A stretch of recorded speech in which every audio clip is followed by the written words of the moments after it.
Riot Emissary, Mel changes. Greetings all. We're sharing some Mel changes coming to 2603. Hitting PB today. The change is intended to help lower player frustration. That's a big one. I was considering actually making a video on Mel and what makes her ridiculously like a weird character and why everyone hates playing her against her. She has 47% win rate, but like 40-something% ban rate. I wanted to make an analysis video, but it might not be necessary now. They're all offering counterplay opportunities beyond the ban button. One big change, we have changing her reflect damage immunity to a shield to ensure when Fizz successfully lands his ultimate, she no longer completely negates the damage. That's good. You're shuffling from, okay, you missed out on the timer to block the fish, and now you can still press W and avoid the damage for no reason. Now you get punished for it a bit more. Okay, I like that. We also want to make sure you're laning against her, you can see her Q coming out and dodge out of A. Long range, you make like expandable objectives, projectile spells. Okay, both Q and E should be more visually clear, thus easier to dodge. Reduce some of the power from her reflect in some situation where reflections result in expectedly high damage. What I would like to see here with the W changes, I don't even like W is fine. I think you need to slow the projectile a little bit that goes out, or the instantiation point of the projectile be moved to the character center instead of like where you press it. Or maybe if you press it on the outward angle, you get rewarded for pressing W early on the projectile instead of very late, so instantiate it slightly faster, or like on the other side. I don't know if you guys understand what I'm explaining here, but then also kind of correct the speed of the projectile. Make the projectile like 80% move speed of the original. Let me give an example that's really cancerous to deal with, and this is just a couple that I can come up with. When you're playing with VelKoz, let's say, I will send VelKoz Q to the enemy, that's Mel, and if she presses W, she will instantiate the projectile from here, because she creates the crystal sphere, presses it from here, it goes instantly back, same speed, but it spawns like above her, which means it has even more range than my Q. So if I shoot Q like in close range or even medium range, or God forbid my E, which is an AoE, which means it just has to clip like the edge of her sphere and then instantiates immediately from here, I cannot really dodge that. It's never dodgeable. You have to flash insta, by the way. It's really bad to deal with. And like there is value in projectile deflection, but it shouldn't be like such a weird thing to counterplay, you know? It should be a tactical tool, in my opinion. So yeah, like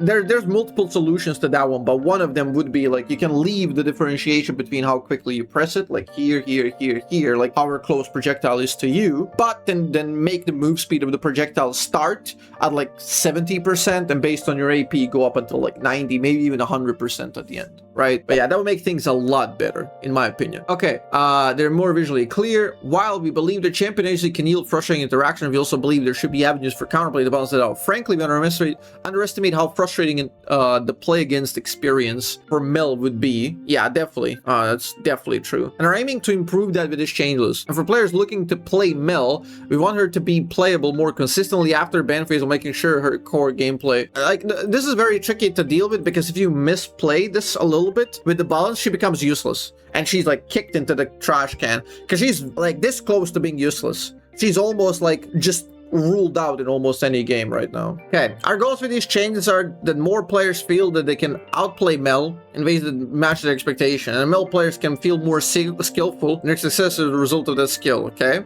you can also make it more like directional, where it doesn't block from all sides, but whatever. We expect that there will continue to be players who main champions are highly impacted by Mel's reflection. I may continue. I mean, that's fine. Like, that's also another problem with a very niche ability like Mel Reflect, which can be like in certain cases game breaking versus in other cases like completely worthless. Yeah, kind of like the Silas syndrome. The problem with Mel is a mage. Silas is like an anti-mage, and dashing anti-mage, Riot always leans on leaving it broken. It's two different balancing principles. They keep Silas always meta. Silas is always meta, but versus stuff like Malphite, it's insta-win and Alistar and Swain and stuff like that. So he's always meta, always competitive locked, but useful in very rare cases. Whereas Mel is a mage, so she's always weak, but only useful in these niche scenarios, like you're versus Seraphine and Ash Arrow and stuff like that, right? Just a funny little thing to notice. Okay, continue to as a band, but we're targeting to get her out of the must-ban territory for many players. Please let us know what you think of these changes. Okay, we'll see.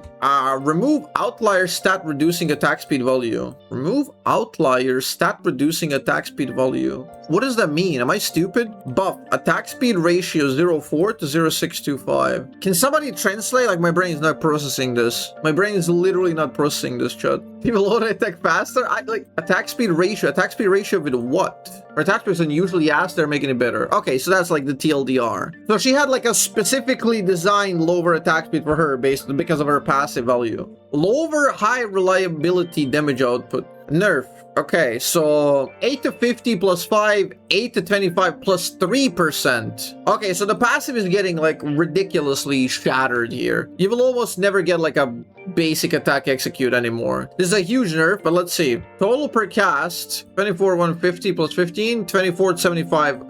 Oh shit, so even cast? Reduce visual clutter by no longer displaying passive mark on non-champs. Pick certain champion spawn units during dying to normal from an unempowered basic attack. Whoa. Okay, so the passive has just been demolished. Her passive has been absolutely demolished here. Hopefully they shuffled some power. Let's see. Strong opportunity to dodge the spell at long range is moving towards Q max first. Stronger area telegraph visual. Cast time 0.25 to 0.4 for such a piss ability that does barely any damage.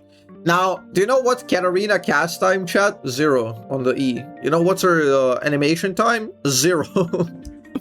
Oh shit. Projectile speed nerfed again. Explosion radius. Oh, this reminds me of the Ziggs nerf. Oh. This is something people get used to, generally. Even this one, potentially. This one is something that kills the champ, by the way. Area spread explosion radius. Damage type is now .AoE, reduced effectiveness. Ooh. Channel time. Okay, so it's gonna be quicker. She channels. Brrr, and then it's like, it goes faster. This is good change. I like this change because the way she works now is you could never get hit by full cast, by the way. You could literally input the movement into like this area that she predicted you would be on, and you click the Q there, and like this guy would still not take the full damage because he still has time to like move away before like getting hit by all the rain, which is a good change. I like this. I like this. Mana cost has to go significantly down because you want this to be spammy. 70-90 is still a lot, which means you're probably still gonna go Seraphs in a lot of cases. Minion damage gets now corrected. Hey, now deals additional damage the first time an explosion hits. Reduce subsequent hit damage. That's interesting. Initial hit 55 plus 50% AP. Subsequent hits total damage. Where's like the baseline? We don't have baseline here, so we can't really compare. So total damage gets to 250 with 100% AP, but this is like landing everything. It's gonna be very difficult. This is all highly theoretical, hard to see, like hard to tell without testing. And I imagine Riot Games is like smart enough, and they're turning knobs here and there, and then testing this out on like secure environment just to see what feels good. So that's how they landed on these. We'll see, we'll see. Might be all right. The damage numbers feel all right. It doesn't feel like a useless ability anymore. So if you just tag enemies with anything, it's good. But if you land the full, you don't get rewarded that much. Okay. Rebuttal no longer provides damage immunity. Now provides 80, 110, 140, 200 plus 60 AP shield. Not a significant shield. Very, very breakable. There's gonna be something weird to get used to, but I prefer this. I always thought immunity was a little bit too cheesy. Immunity always felt a little bit too cheesy. I'm guessing they're gonna move the cooldown around now. Physical damage reflected is reduced by 30% before magic damage conversion.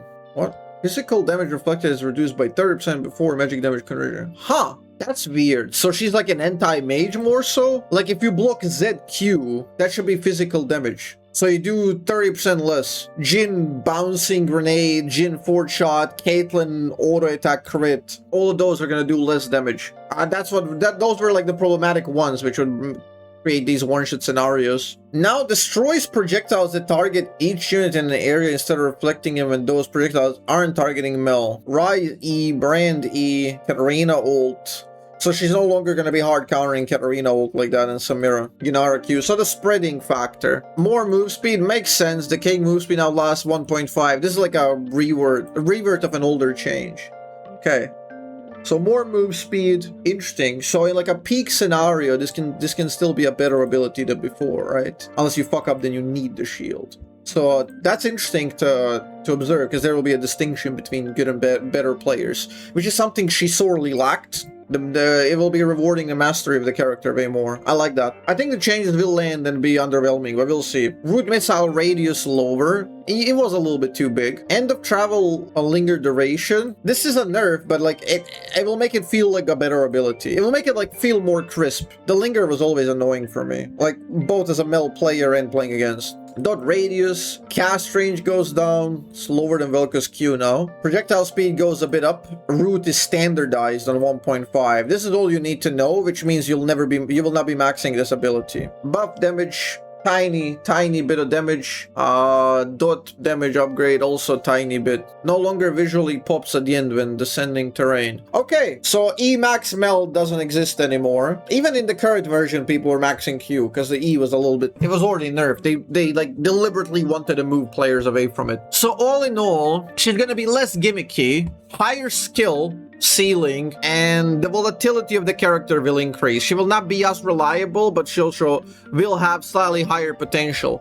Imagine like a perfect player landing all of this, and using this better. They would get slightly more value than the current Mel. The problem is, when you're dealing with nothing but skill shots, there is no such thing as a perfect player, which means my prediction, she's gonna land on an even worse spot. But I think they're being very careful because here's the trick. Mel problem is generally optics. Her win rate is trash. She has an optical problem, not generally strength problem. So what they're doing with this, they want her to land below where she would, so people feel that she's shit. So then the buffs are kind of sought after and justified to the community, right? Whereas if they do this directly and like make her a little bit strong, people are gonna say Rework's a failure because she was strong and annoying. Well, she was weak and annoying, now she's strong and annoying. You know, people will interpret it as a failure if she lands on a strong spot. So I think they're doing this and they're gonna buff her a little bit after. That's my guess. I would say she would land below the current one. Overall, very mindful changes, very smart approach by Riot Emissary, the GOAT. So yeah, hell yeah, there you go, Mel changes.